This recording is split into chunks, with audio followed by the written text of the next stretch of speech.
বিসমিল্লাহির রাহমানির রাহিম। প্রিয় মুসলিম ভাই ও বোনেরা, আজ আমি আপনাদের সামনে একটি শিক্ষণীয় ঘটনা তুলে ধরতে চাই।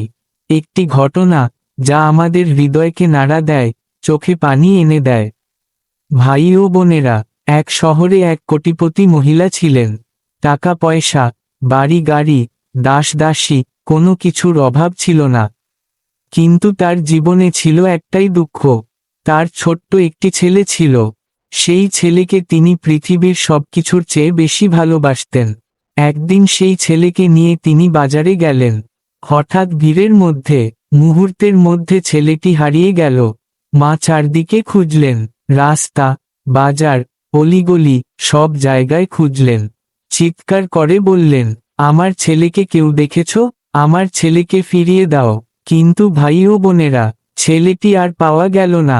দিন গেল, মাস গেল, বছর চলে গেল, কিন্তু সেই মায়ের বুকের কান্না থামল না।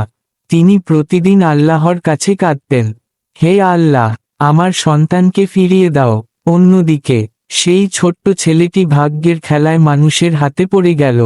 কেউ তাকে আশ্রয় দিল না। ধীরে ধীরে সে বড় হতে লাগল, কিন্তু তার জীবন হয়ে গেল রাস্তার ভিখারির জীবন। সে জানে না তার মা একজন কোটিপতি। সে জানে না তার জন্য এক মা প্রতিদিন চোখের পানি ফেলছে।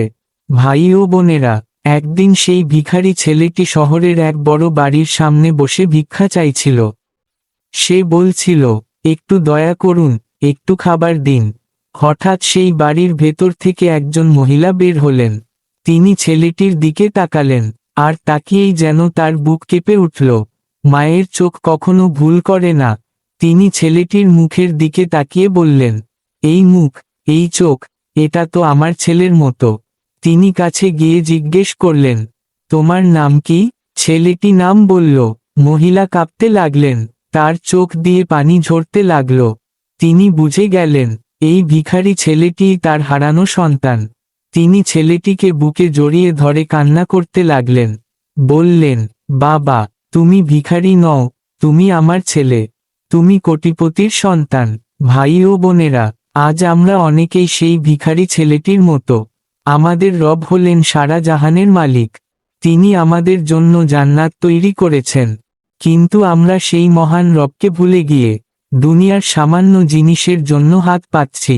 আমরা নামাজ ছেড়ে দিচ্ছি, আমরা গুনাহে ডুবে যাচ্ছি, আমরা ভুলে যাচ্ছি আমাদের রব কত মহান।